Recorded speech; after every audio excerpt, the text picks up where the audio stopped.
नमस्कार, मेरा नाम हिलाल अहमद है और परख के इस विशेष कार्यक्रम में आपका स्वागत है। इसको मैं विशेष इसलिए कह रहा हूँ क्योंकि आम तौर पर परख के देखने वाले कमल के उन वीडियो से परिचित हैं जो या तो किसी किताब पर होते हैं या किसी किताब की चर्चा पर होते हैं। आज का हमारा कार्यक्रम जो है वो किताब पर नहीं है, लेखक पर भी नहीं है, एक व्यक्ति और व्यक्तित्व के कृतित्व पर है। इसलिए ये कार्यक्रम विशेष भी है, चुनौतीपूर्ण भी है और मुझे ऐसा लगता है कि शायद ज़्यादा रोचक भी है। जिस व्यक्तित्व कृतित्व की बात हम करने वाले हैं उनको समेटना कुछ पंक्तियों में कम से कम मेरे लिए बहुत मुश्किल है और उस व्यक्तित्व का नाम है अभय कुमार दुबे। मेरे सहयोगी, मैं यूँ कहूँ कि उन्हीं संदर्भों में मेरे अध्यापक और मेरे संपादक। अभय जी की कहानी को आप सब लोगों के सामने बताने की इस कोशिश में कई तरह की परेशानियाँ हम सबको आईं। एक तरह की परेशानी तो ये थी कि कुछ शब्दों में, कुछ पंक्तियों में, कुछ वक्तव्यों में क्या इतने विशाल काम को समेटा जा सकता है। दूसरी तरह की परेशानियां काफ़ी निजी थीं और निजी इसलिए क्योंकि जिस कहानी को हम अभय कुमार दुबे की कहानी कह सकते हैं, उस कहानी के कहीं ना कहीं हम सभी CSDS के और विशेषकर भारतीय भाषा कार्यक्रम के जुड़े सदस्य हिस्सा भी हैं और कहीं ना कहीं पात्र भी हैं। तो इसलिए अपने आप को उस कहानी से अलग करके अभय जी का परिचय देना मुझे लगता है कि काफ़ी चुनौतीपूर्ण काम था। तो इस चीज़ से बचने की एक हमने थोड़ी सी कोशिश यहाँ पर की है।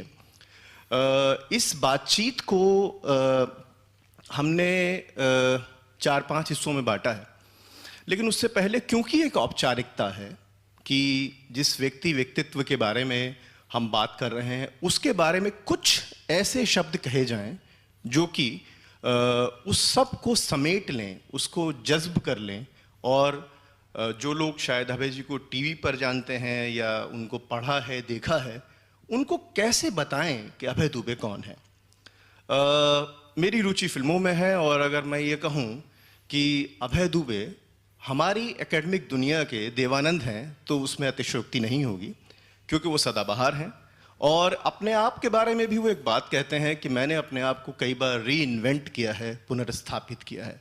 ये रीइन्वेंशन, ये अपने आप को पुनर्स्थापित करने की बात दरअसल अभय कुमार दुबे को एक प्रक्रिया बनाती है और इस प्रक्रिया का सबसे महत्वपूर्ण पक्ष अगर मैं ये कहूँ कि वो देवानंद हैं तो मैं ये भी कहूँगा कि वो हमारी दुनिया के पीटर पैन भी हैं, क्योंकि जो उनमें मासूमियत है किसी चीज़ को जानने की वो भी अपने आप में अतुलनीय है।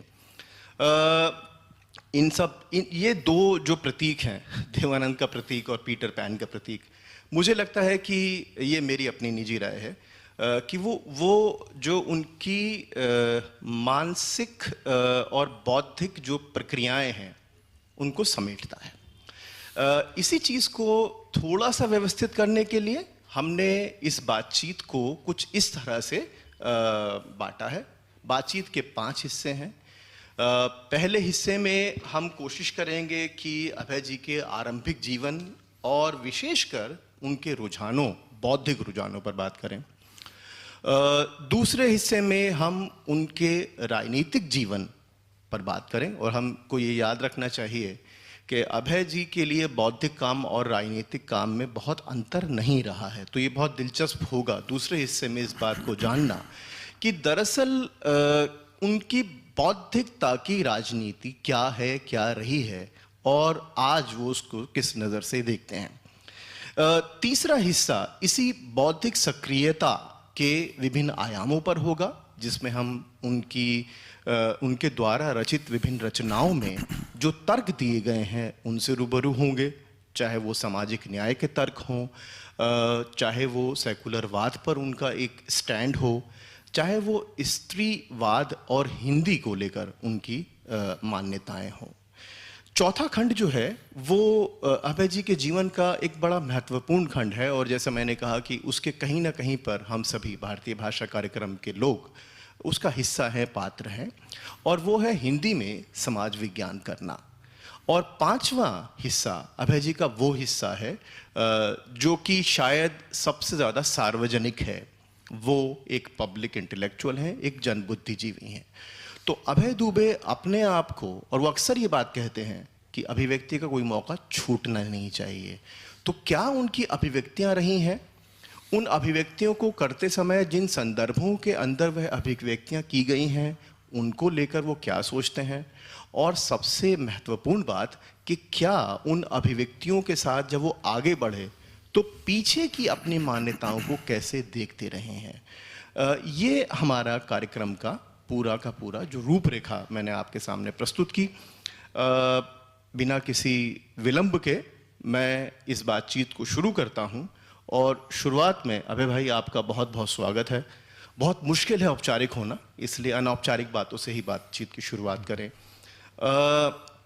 आपसे जब बातचीत शुरू हुई तो आपसे हमने कहा कि जैसे जो कठिनाइयाँ हम सबको आती हैं कि आप अपना परिचय दीजिए, तो आपने अंग्रेज़ी और हिंदी का एक PDF हमको भेज दिया।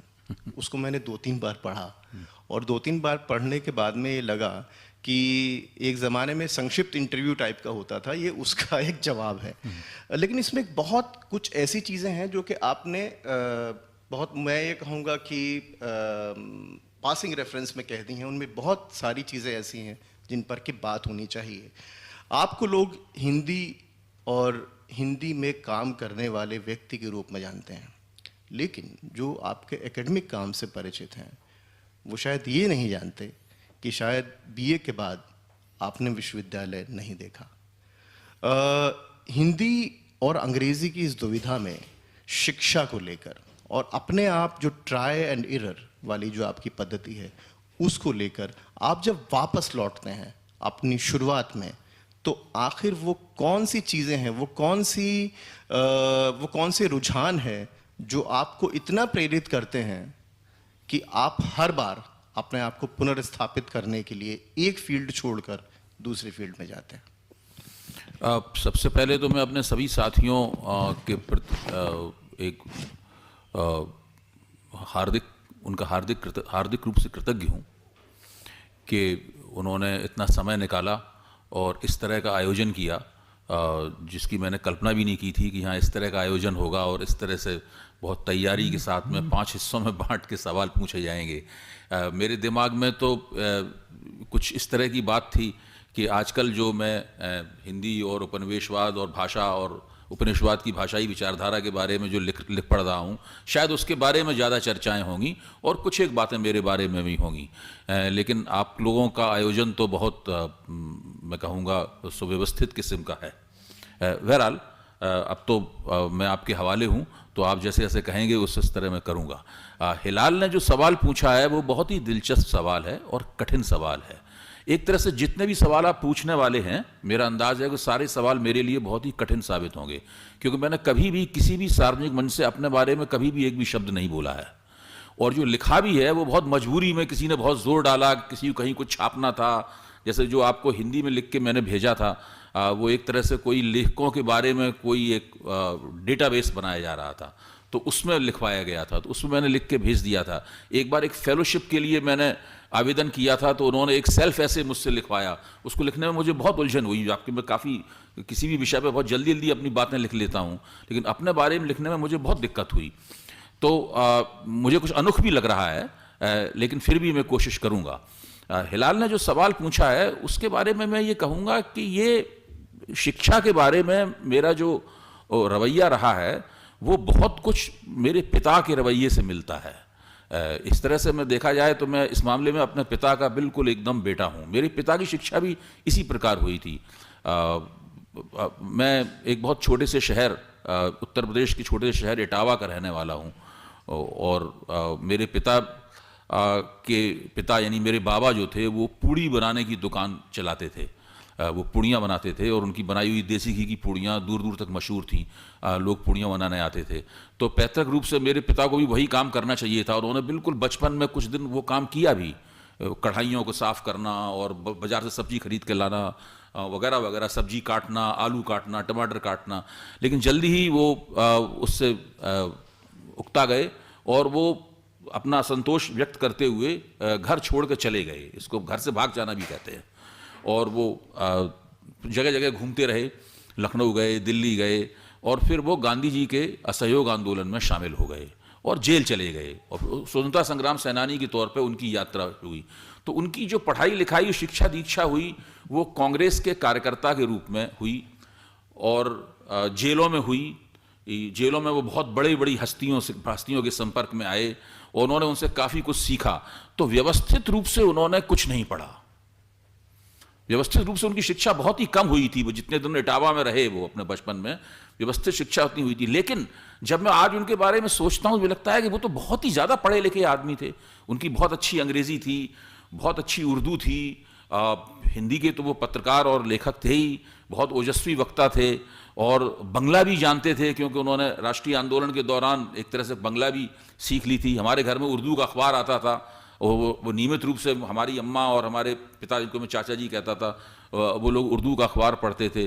तो उनकी शिक्षा दीक्षा इस प्रकार की हुई। उनके मुकाबले मेरी शिक्षा दीक्षा संस्थागत रूप से कुछ ज़्यादा हुई है, जैसे आप BA तक कह सकते हैं। मैं इस्लामिया कॉलेज में पढ़ा कक्षा 12 तक, और उसके बाद में फिर इमरजेंसी में जेल चले गए। जेल से ही BA पार्ट 1 का इम्तहान दिया, और जेल से बाहर निकलने के बाद प्राइवेट BA पार्ट 2 का इम्तहान दिया। उसके बाद पढ़ने की कोई इच्छा ही नहीं हुई, क्योंकि पिताजी जो अखबार निकालते थे उसी अखबार में काम करने लगे और उसमें प्रूफ रीडिंग से काम करना शुरू किया। और छोटी छोटी खबरें जो अंग्रेज़ी में होती थीं उनका हिंदी में अनुवाद करने के ज़रिए एक तरह से अनुवाद का मुहावरा पड़ा। तो मेरे लिए शिक्षा प्राप्त करना, और BA में मैंने क्या पढ़ा था मुझे बिल्कुल कुछ भी याद नहीं है। अगर मुझसे आप पूछें, पॉलिटिकल साइंस थी मेरे पास, हिंदी साहित्य था मेरे पास विषय के तौर पे, लेकिन उसमें क्या पढ़ा था, कैसे मैंने इम्तहान दिया था, कैसे मुझे नंबर मिले थे, मुझे बिल्कुल याद नहीं है। हालांकि मेरी याददाश्त कई मामलों में बड़ी तेज रहती है, लेकिन इस मामले में मैं उस पूरे प्रकरण को अपने जीवन के पूरी तरीके से भूल चुका हूँ। और लेकिन उसके बाद मैंने पत्रकारिता कैसे सीखी, ये सब बातें मुझे अच्छी तरीके से याद हैं, क्योंकि उसमें मेरी बहुत दिलचस्पी थी। मेरे पिता भी मुझे पत्रकार बनाना चाहते थे, मैं खुद भी पत्रकार बनना चाहता था, और मेरी बहुत इच्छा होती थी कि मैं अच्छे अच्छे लेख लिखूं, और पिता मेरे ओजस्वी वक्ता थे, उनकी तरह मैं भाषण दूं। आवाज़ उनकी बहुत बुलंद थी, और संयोग से कुदरत ने मुझे भी कुछ ठीक ठाक किस्म की आवाज़ दी है, तो मैं अकेले में उनकी नकलें उतारा करता था उनके भाषण देने की। बहरहाल वो मेरे आदर्श थे, और बहुत ही सख्त किस्म के पिता थे, बहुत गुस्सा उन्हें आता था, पिटाई उटाई भी खूब जम के किया करते थे, लेकिन उन्हें वो जितना मुझे सिखा सकते थे उन्होंने मुझे सिखाया, और वो मेरे पहले गुरु थे, मैं कह सकता हूँ इस बात को। और जो आपने कहा ना, तो मेरे घर पे बनारसी दास चतुर्वेदी आया करते थे, जो हिंदी के बहुत बड़े पत्रकार और साहित्यकार थे, और बहुत लंबे कद के हुआ करते थे बनारसी दास जी। हम सब लोग उनके पैर छूते थे। तो ये सीख बनारसी दास चतुर्वेदी की दी हुई है कि बेटा, अभिव्यक्ति का कोई भी मौका छोड़ना नहीं चाहिए। अगर इसी के साथ में एक और सवाल पूछूं मैं आपसे, और जहाँ तक मुझे याद पड़ता है, आपके अपने पिता के साथ में वैचारिक मतभेद भी हुए, आपने कई बार इस बात का जिक्र किया, और इसी से मेरे मन में एक सवाल आया कि आपका परिचय मार्क्सवाद से कैसे हुआ? क्योंकि जैसे आपने कहा कि आपके पिता जो थे वो गांधीवादी थे, और आपका पूरा लेखन, शुरुआती लेखन और बाद में भी अभी भी कहीं ना कहीं पर एक झलक मार्क्सवाद की दिखती है, तो आपका परिचय मार्क्सवाद से कैसे हुआ? देखिए, जो मतभेद हुए वो बिल्कुल इटावा में जो मेरी रिहाइश थी उसके बिल्कुल आखिरी दौर में हुए, बिल्कुल आखिरी दौर में। क्योंकि दरअसल वही वो 4-5 साल थे जब मैं कह सकता हूं कि मैं कुछ विचारों के प्रति सजग हुआ। कुछ राजनीतिक और दार्शनिक किस्म के विचार मुझे लगने लगे कि ये मेरे अपने विचार हैं और इनके ऊपर मुझे दृढ़ होना चाहिए। अन्यथा तो जो मेरे पिता मुझसे कहते थे मैं वो करता था। वो कहते थे इस विषय पर लिखो तो उस विषय पर लिखता था।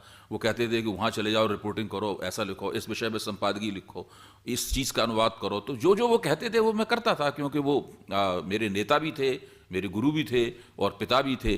तो एक तरह से मैं पूरी तरीके से उनकी बौद्धिक अनुकृति था, पूरी तरह से बौद्धिक अनुकृति था। मेरी शक्ल सूरत भी उनसे बिल्कुल ठीक मिलती थी, मेरी आवाज़ भी बिल्कुल वैसी थी, कद काठी भी वैसी थी। लोग भी कहते थे इस बात को कि द्विवेदी का लड़का तो बिल्कुल द्विवेदी जैसा है। बहरहाल, तो उन्हीं दोनों वहाँ पर एक छात्र नेता थे इटावा में, उनका नाम था कमल सिंह, कॉमरेड कमल सिंह हम लोग कहते थे उन्हें। तो वो हमारे अखबार में काम करने के लिए आए कुछ दिनों के लिए। पिताजी उन्हें जानते थे, पिताजी के पास आए तो उन्होंने उनको रख लिया अखबार में काम करने के लिए, और उनसे बातचीत हुई तो उनके जरिए मुझे मार्क्सवाद का परिचय प्राप्त हुआ। फिर उन्होंने बहुत सी छोटी छोटी किताबें जो है मुझे दी पढ़ने के लिए मार्क्सवाद के ऊपर, जो शुरू में हिंदी में थी, फिर बाद में अंग्रेज़ी में भी हुई। फिर मैं उन किताबों को पढ़ता रहा और मुझे बहुत ज़्यादा उसमें लगा कि ये दुनिया को देखने की, इंसान को देखने की, हर राजनीति को देखने की, अपने समाज को देखने की बिल्कुल नई दृष्टि है। तो ये मार्क्सवाद से ये मुझे ये नहीं पता था कि वो CPI-ML में हैं कमल सिंह। दरअसल CPI-ML के एक गुट से उनको निकाल दिया गया था, तो वो बीच में दूसरे गुट की तलाश करते हुए बीच में कुछ दिनों पत्रकारिता में अपना वक्त निकाल रहे थे। मुझे नहीं पता था। फिर उन्होंने मुझे चारू मजूमदार की रचनाएं पढ़ने के लिए दी, फिर उन्होंने मुझे सरोज दत्त की रचनाएं पढ़ने के लिए दी। तो इन सब से पढ़ के सीधे सीधे जिस चीज़ को मार्क्सवाद कहते हैं वो दरअसल CPI-ML मार्का मार्क्सवाद था। तो CPI और CPM के जरिए जाने की बजाय बहुत कम उम्र में ही मेरा सीधा प्रवेश जो है वो CPI-ML के मार्क्सवाद में हो गया। इमरजेंसी लगी, इमरजेंसी में मैं जेल गया। जेल में बहुत समय था और वहाँ पर चूंकि हम लोग राजनीतिक कैदी थे इसलिए अलग बैरक में रखे जाते थे, और मेरी उम्र बहुत कम थी, तो मैं सारे जो राजनीतिक नेता और पत्रकार बैरक में बंद थे उन सबके स्नेह का पात्र था। उनके घर से जो खाना आता था, मिठाई आती थी, सबसे पहले मुझे खिलाई जाती थी, क्योंकि मेरी बहुत कम उम्र थी, दाढ़ी मूछ भी ठीक से नहीं निकली थी। 1975 में क्या स्थिति होगी आप लोग अंदाज़ा लगा सकते हैं। तो वहाँ पर एक बेलूपुर गाँव है इटावा में, वहाँ एक लालजी नाम के सज्जन रहते थे जिनसे हम लोगों का पारिवारिक संबंध था। वो बहुत पढ़ाकू थे, उनके पास बहुत किताबें थीं गांव में ही, और वो दिन रात पढ़ते रहते थे। उनके पास ज़मीन वगैरह थी, कुछ करते नहीं थे, केवल किताबें पढ़ते थे। वो उपन्यास, कहानी और जो भी मिलता था उन्हें पढ़ते थे। तो वो एक बहुत बड़ी सी चादर में बांधकर हर 20-25 दिन में किताबें लाते थे मेरे लिए जेल में, और मुझे किताबें दे जाते थे, और फिर मैं उन किताबों को जेल में पढ़ता रहता था। शाम को वॉलीबॉल खेलता था, दिन में फुर्सत मिलने में शतरंज खेलता था, और लगातार किताबें पढ़ता था। उसमें तमाम उपन्यास पढ़ता था, डॉक्टर लोहिया का साहित्य था, गांधी का उसमें साहित्य था, जयप्रकाश नारायण की आत्मकथा थी मेरी विचार यात्रा, वो मैंने उसी वक्त पढ़ी। और जो विश्व साहित्य था उसका हिंदी में से चार्ल्स डिकेंस का उपन्यास जो tale of the two cities है, दो नगरों की कहानी, वो रजनी पनिक्कर का अनुवाद किया हुआ मैंने उसी में पढ़ा, मुझे याद पड़ता है। अलेक्जेंडर ड्यूमा का उपन्यास थ्री मस्केटियर्स, जो तीन तिलंगे, मुझे भी याद है। सर्वेंटिस का उपन्यास, डॉन क्विक्सोट, ये सारे की सारी रचनाएं मुझे उसी उम्र में, उसी जेल में, इमरजेंसी के पीरियड में मुझे पढ़ने को मिली। और तो जब मैं इमरजेंसी में जेल से निकला तो मैं उस वक्त मानने लगा था कि इटावा का मैं सबसे पढ़ा लिखा आदमी हूँ, और मुझे अपनी पढ़ाई लिखाई में बड़ा गुरूर था। और वो गुरूर मतलब जो है वो मारपीट और हिंसा की सीमा तक जाता था।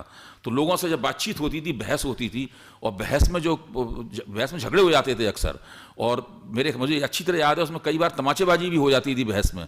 इटावा का माहौल भी काफ़ी आक्रामक और हिंसक किस्म का था, और हम लोग पारिवारिक रूप से बहुत आक्रामक किस्म के व्यक्ति जो बुलंद आवाज़ में बोलने वाले माने जाते थे।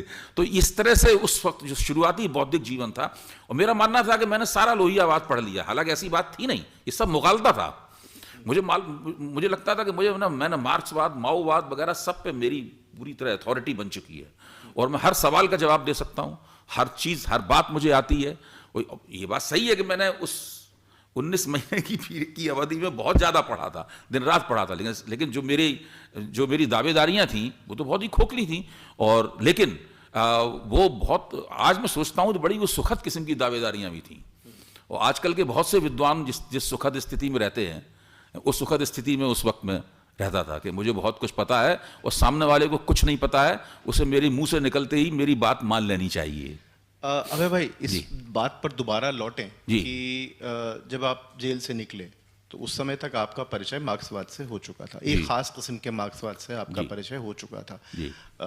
और आप ऐसा कह रहे हैं कि, और जिससे आभास ही आ रहा है कि जो ट्रेनिंग थी आपकी, उसमें मार्क्सवाद ने निश्चितता दे दी। ऐसा लगा कि उसने आपको ये तय करा दिया कि ये A+B=C होगा, तो इस तरह की एक समझ आपकी विकसित होने लगी। जब ये समझ विकसित हुई तब आपने जो आपका मूल काम था, पत्रकारिता और लेखन, उसको आपने किस नज़रिए से देखा? जो शब्द हमारे यहाँ बार बार आता है करियर, मुझे लगता है कि शायद उस दौर में ये शब्द आपके लिए उतना करियर वाले सेंस में नहीं रहा होगा, उसका कुछ और मायने होगा। दुनिया बदलने की लड़ाई, दुनिया को अच्छी तरह मुझे लगता है समझना नहीं, बदलना। तो आप आज जब अपने उस युग को याद करते हैं तो आप इसे कैसे देखते हैं? देखिए, मेरे पिता वहाँ से एक अखबार निकालते थे, दैनिक देश धर्म, जो मुफस्सिल जर्नलिज्म का एक बड़ा उम्दा उदाहरण था। बहुत कम संसाधनों से अखबार वो निकाला गया था। पिताजी बड़े मशहूर पत्रकार थे, उससे पहले वो आगरा का जो सैनिक अखबार है उसके संपादक भी रह चुके थे। अज्ञे जी भी ने काफ़ी दिन तक सैनिक का संपादन किया है, तो वो दरअसल उस श्रेणी के पत्रकार थे। तो उन्होंने जब इटावा से अखबार निकाला, और वहीं उसी अखबार में मेरी बुनियादी शिक्षा दीक्षा हुई पत्रकारिता में, तो मैं और वो उस अखबार से मुझे मेरे परिवार की कुछ आर्थिक उन्नति भी हुई। तो एक बहुत ही खुशहाल मध्यवर्गीय जीवन हम लोगों को मिलने लगा। ऐसे कि मान लीजिए हम लोगों की इतनी हैसियत हो गई थी कि हम लोग एक पुरानी कार खरीद सकें और एक मोटरसाइकिल खरीद सकें जब चाहें तब। मतलब इस तरह के एक 30-35 आदमी उस अखबार में काम करते थे, तो हम लोगों को वेतन भी देते थे, तो उसमें एक मालिक की छवि भी, आत्म छवि बन जाती है उसके अंदर। तो ये सारी स्थिति थी। तो कैरियर के लिहाज से मैं तो सोचता था कि मैं तो ये पिताजी के बाद मैं इस अखबार का मालिक बनूंगा और मैं इस अखबार को और आगे बढ़ाऊंगा। और मेरी योजनाएं थी कि मैं इसको इटावा के साथ साथ आगरा से भी निकालूंगा, जो कि एक बड़ा 2 घंटे, इटावा से 2 घंटे की दूरी, 120 किलोमीटर की दूरी पे एक शहर है आगरा, ऐतिहासिक शहर, तो वहाँ से निकालूंगा। तो उसके लिए कुछ पूंजी जमा की जाएगी। तो इस तरह की योजनाएं मेरी थीं। लेकिन 1975 में क्या हुआ, जब इमरजेंसी में जेल चले गए, तो उससे अखबार की आर्थिक माली हालत बिल्कुल बिगड़ गई, और वो सारी की सारी उसको आगरा ले जाने की योजनाएं जो हैं वो धूल धूसरित हो गई। उसको चलाए रखना ही मुश्किल हो गया। इंदिरा गांधी की सरकार ने उसके विज्ञापन सब बंद कर दिए। अखबार का कोटा जो मिलता था, उस दिनों न्यूज़ प्रिंट की कोटा बहुत महत्वपूर्ण होता था, वो कोटा भी बंद कर दिया गया। मतलब अखबार बंद होने की कगार पे आ गया। लेकिन किसी तरीके से उसको चलाए रखा गया उसको। लेकिन उस प्रक्रिया में उसका बड़े आगरा या कानपुर ले जाके उसका विकास करने की योजना पूरी तरीके से समाप्त हो गई। उसी दौर में मैं उत्तरोत्तर मार्क्सवाद का जो उस वक्त का सबसे रेडिकल संस्करण था उसके संपर्क में आता चला गया। तो मुझे बहुत सी चीजें व्यर्थ की लगने लगी। मुझे लगा ये तो क्रांति की आवश्यकता है, अखबार निकालने से तो कोई समस्या हल होने वाली है नहीं जो है, और क्या होगा सब। मतलब मुझे लगने लगा कि अब तो रेवोल्यूशन होनी चाहिए। तो इस प्रक्रिया में बार बार जो है वो मेरे पिता से बहस होने लगी। और मेरे पिताजी भी बहुत अपने विचारों के प्रति दृढ़ थे, उग्र भी थे, अपनी शैली भी उनकी बहुत गुस्से वाले थे। तो वो कई बार झगड़ा उनसे हुआ। वो विवाद एक बार इतना बढ़ा 1979 में, मुझे लगा कि मुझे ये घर छोड़ देना चाहिए। और मैंने फिर एक दिन मेरे नाम जो बैंक अकाउंट था, उस बैंक अकाउंट को मैंने सरेंडर कर दिया बैंक में जाके। उसके अंदर उस वक्त 5-6 लाख रुपए थे उस बैंक अकाउंट में, क्योंकि मैं अखबार का पूरा प्रबंधन करता था। उसको सरेंडर कर दिया। मेरे नाम जो एक वाहन था, उस वाहन का रजिस्ट्रेशन भी मैंने कचहरी में जाकर सरेंडर कर दिया। और अपने पिता को कुछ नहीं बताया, केवल अपनी अम्मा को बताया कि अब मैं नहीं रहूँगा, अब मैं जा रहा हूँ। और एक लाल रंग का मेरे पास एक एयर बैग था, उसमें मैंने कुछ कपड़े डाले, और मेरे पास शायद 200-250 रुपये थे। उनको लेकर मैं रात की गाड़ी से जो है वो दिल्ली चला आया। मतलब जो है दिल्ली में CPI ML से संबंधित लोग थे, डी प्रेमपति थे, आनंद स्वरूप वर्मा थे, और भी पार्टी के लोग थे, उनसे मेरा पहले से परिचय था। तो सीधे स्टेशन से मैं उन लोगों के पास गया, और उनको जैसे लगा कि उन्हें मेरी ही तलाश थी, तो उन्हें लगा कि ये बंदा आ गया है और ये बहुत से काम पार्टी के कर सकता है। और उन्होंने तुरंत मुझे, मतलब 24 घंटे के अंदर अंदर, पार्टी उस वक्त पूरी तरीके से अंडरग्राउंड थी, इंडियन पीपुल्स फ्रंट बनाने की योजनाएं चल रही थी, और पूरी तरीके से उन्होंने मुझे अपनी पार्टी के काम में ले लिया। और फिर तो मेरे पास शुरू के 7-8 महीने तक कोई भी घर नहीं था। मैं वो लाल बैग अपने साथ रखता था, और कभी आनंद स्वरूप वर्मा घर सो जाता था, कभी डी प्रेमपति घर सो जाता था, कभी एक और हमारे मित्र थे पुरुषोत्तम, जो कि पहाड़ के थे और ताला फैक्ट्री में मजदूर थे, उनके पास चला जाता था।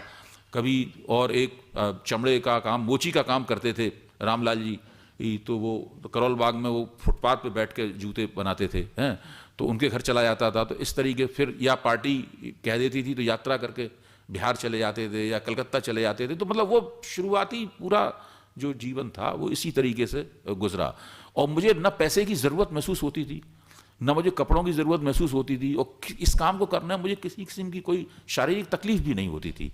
तो ये पूरी प्रक्रिया जो है वो दिल्ली में कम से कम 1 साल तक मुतवातिर इस तरीके से चली, जब तक इंडियन पीपुल्स फ्रंट की रचना नहीं हो गई। अभय भाई, 2 छोटे छोटे सवाल, फिर हम इस बातचीत को समेटेंगे और फिर अपने दूसरे सेगमेंट में चलेंगे। छोटे सवाल निजी हैं और काफ़ी निजी हैं, और मुझे लगता है कि हमारे जो देखने वाले हैं उनको इन सवालों पर शायद रुचि होगी। आपका रुझान जो है, जैसे आपने कहा आक्रामकता, तमाशेबाजी भी आपने अभी एक रेफरेंस दिया है, पहलवानी के विषय में और शरीर को बनाने के विषय में कहीं कुछ मान्यताएं हैं, और मुझे लगता है कि वो चली हैं, और शायद आपने इस पे लिखा भी है। देखिए, कॉलेज के समय में मैं इसको पूरा कर लूं। एक तो सवाल ये है जी, और शायद आपने इस पे लिखा है, तो उसके बारे में, क्योंकि बहुत कम लोग जानते हैं जी जी चंदगीराम वाला जो आपका किताब है, उसके बारे में शायद बहुत ही कम लोग जानते हैं जी।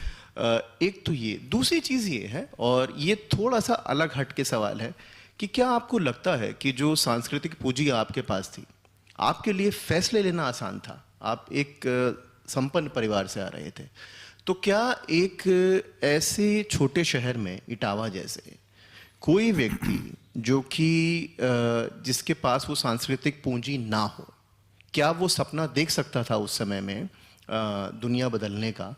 ये मार्क्सवाद के द्वारा दिखाए गए सपनों पर एक सवाल है। तो आप अपना सेल्फ क्रिटिसिज्म, अपनी आत्मालोचना उस समय में किस तरह करते थे?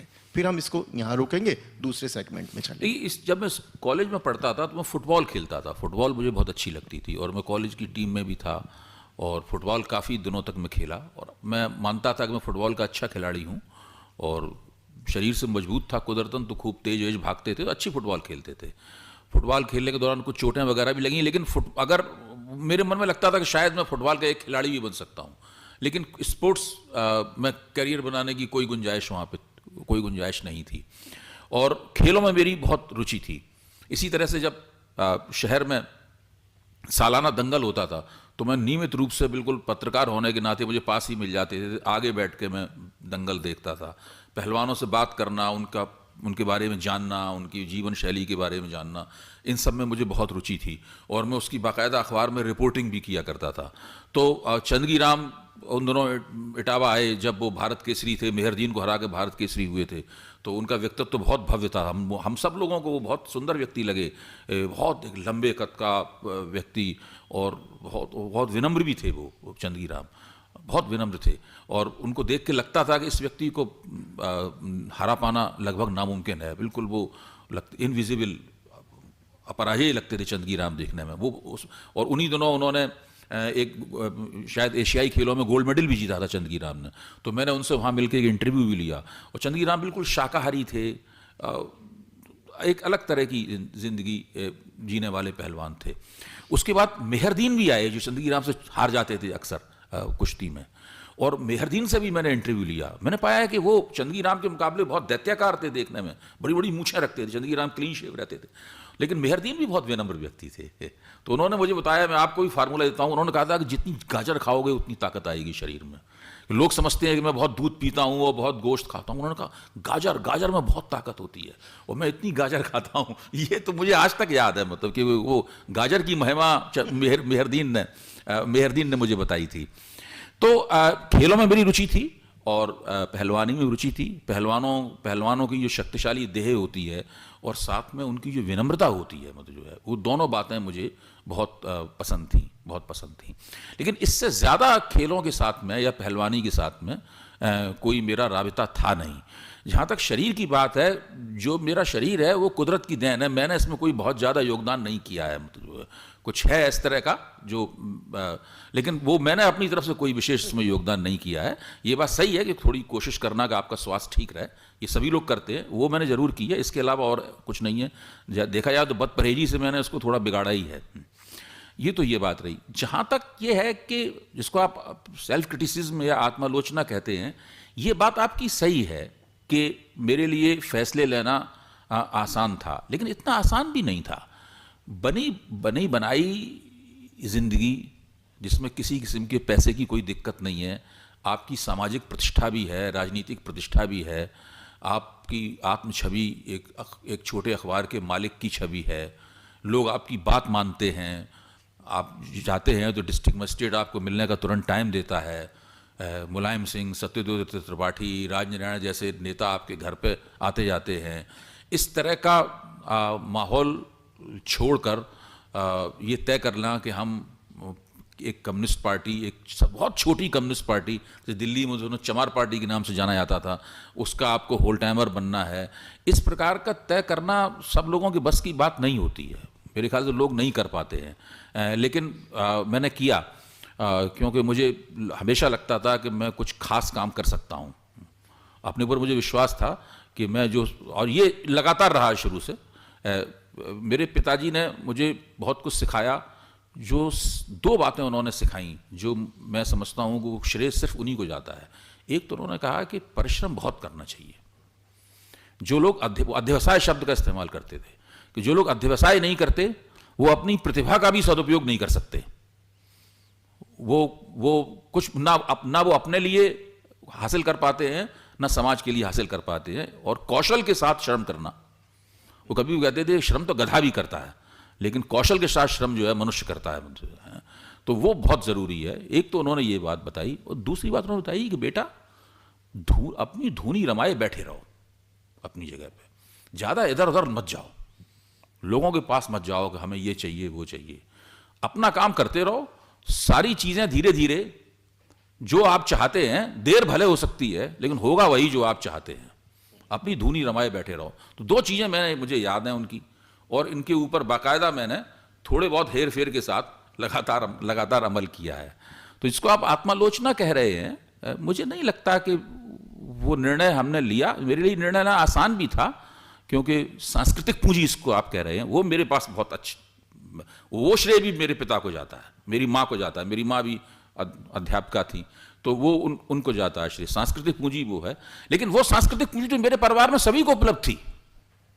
वो मेरे छोटे भाई को भी उपलब्ध थी, मुझसे जो बड़े भाई थे उनको भी उपलब्ध थी, मेरी बहनों को भी उपलब्ध थी सांस्कृतिक पूंजी।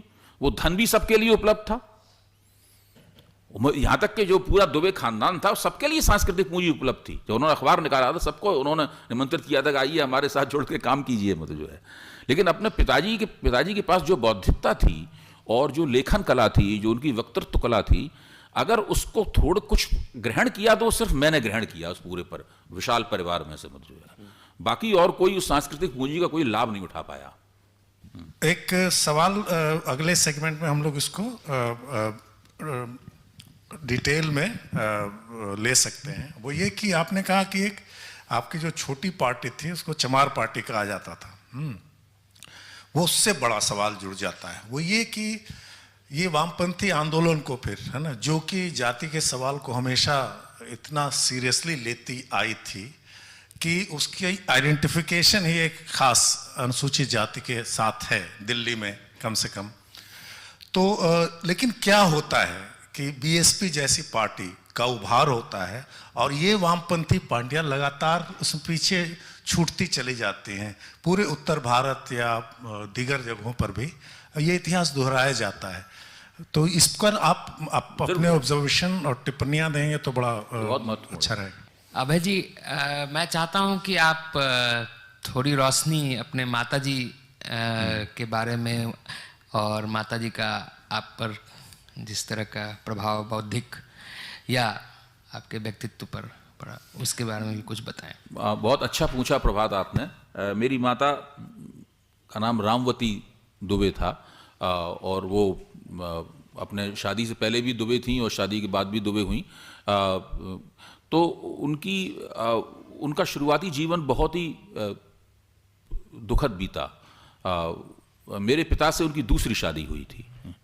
उनकी पहली शादी जिनके साथ हुई थी, उनसे उनके 2 बच्चे हुए, 2 लड़कियां हुईं, और फिर उनका देहांत हो गया उनके पति का, वो विधवा हो गई। और फिर वो जीवन यापन के लिए, चूँकि मेरी नानी भी अध्यापिका थी नगर पालिका के स्कूल में, और हमारी माँ की जो 2 बड़ी बहनें थीं, मौसियाँ जो हमारी थीं, वो भी अध्यापिका थीं। तो फिर मेरी माँ भी अध्यापन कार्य करने लगीं। वहाँ का एक नॉर्मल स्कूल था, उसके अंदर अध्यापन कार्य करने लगीं अपना जीविकोपार्जन के लिए।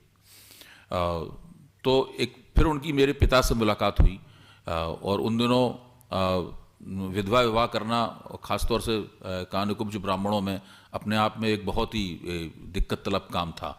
लेकिन मेरे पिताजी बहुत दृढ़ निश्चयी व्यक्ति थे, तो एक बार जब उन्होंने तय कर लिया तो उन्होंने उनसे विवाह करने का फैसला किया, और जिससे उन्हें अपने परिवार में और ख़ानदान में बहुत झगड़ों का सामना करना पड़ा। तो एक तरह से कुछ दिनों के लिए पूरे ख़ानदान से उनका नाता टूट गया और उन्होंने उस जगह भी रहना छोड़ दिया जहाँ वो पहले रहते थे। अपना उन्होंने जो पैतृक घर था वो दूसरों को दे दिया और वो खुद दूसरी जगह मकान किराए पे लेकर मेरी माँ के साथ रहने लगे। उन्होंने बाकायदा उनके साथ शादी की। तो और चूँकि मेरी माँ अध्यापिका थी तो उन्होंने बचपन में मुझे बहुत अच्छी तरीके से पढ़ाया, और वो जिस स्कूल में पढ़ता था तो वहाँ मैं अकेला ऐसा छात्र था जिनकी माँ वहाँ आती थी और उसकी अध्यापकों से पूछती थी कि मेरा बेटा कैसा पढ़ रहा है। तो बहुत उन कड़ाई से उन्होंने ध्यान रखा कि मैं सब चीज़ें पढ़ूं, कोई गलती तो नहीं कर रहा हूँ, किसी गलत सोहबत में तो नहीं हूँ, इधर उधर नहीं हूँ। तो इन सब बातों का बहुत उन्होंने ध्यान रखा। तो उनकी अंग्रेजी का ज्ञान तो उनका बहुत शुरुआती किस्म का था, लेकिन हिंदी उनकी बहुत अच्छी थी और उर्दू उनकी बहुत अच्छी थी। उर्दू उन्होंने बाकायदा पढ़ी थी, और तो वो उन्होंने इन सब चीज़ों में मैं समझता हूँ, इसीलिए मैं कहता हूँ कि जो सांस्कृतिक पूंजी है जो माँ बाप से मुझे प्राप्त हुई, उसके प्रति जो मेरी कृतज्ञता है उसकी तो कोई सीमा ही नहीं है। बहुत बहुत शुक्रिया अभय जी। एक छोटी सी बात हिलाल और बोल दूं, जिसको आप लोग आक्रामक और तमाचेबाजी वाली बात कहते हैं, आज हमेशा मैं इन बातों के बारे में कभी कभी सोचता हूँ अकेले में बैठा हुआ, तो मुझे बहुत अपने ऊपर हंसी आती है। और आप देखिए सामाजिक माहौल इटावा का कैसा था। जिस एक सामाजिक माहौल में एक बौद्धिक घर में पैदा हुआ लड़का भी एक बिल्कुल ऐसे काम कर सकता है जो बौद्धिक नहीं है, क्योंकि वहाँ सब लोगों की आत्म छवि जो है इस तरह की है कि अगर आप शारीरिक रूप से मजबूत नहीं हैं और आप किसी को उठा के अगर नहीं पटक सकते हैं तो फिर आप इस समाज में टिकने की स्थिति आपकी नहीं है। ऐसा माहौल वहाँ पे है, और मेरा मानना है आज भी वहाँ पे ऐसा माहौल है। ये माहौल आज तक वहाँ का बदला नहीं है। बहुत बहुत शुक्रिया अभय जी आपका। इस सेगमेंट में हम अपनी बात को यहीं रोकेंगे, और जो अगला हमारा बातचीत का सेगमेंट है उसमें हम ज़्यादा गहराई से उन राजनीतिक विषयों पर बात करेंगे जिनको लेकर अभय जी ने जैसा अभी बताया कि घर छोड़ा और घर छोड़ने के बाद में होल टाइमरी करने लगे। तो वो राजनीतिक सफ़र कैसा रहा, और उन उस राजनीतिक सफ़र में दिल्ली में जो पत्रकारिता का उनका दौर चला, विशेषकर जनसत्ता के समय में, तो हम उस पर बात करेंगे। तो हम इस सेगमेंट को यहीं पर रोकते हैं। आप सबका बहुत बहुत शुक्रिया।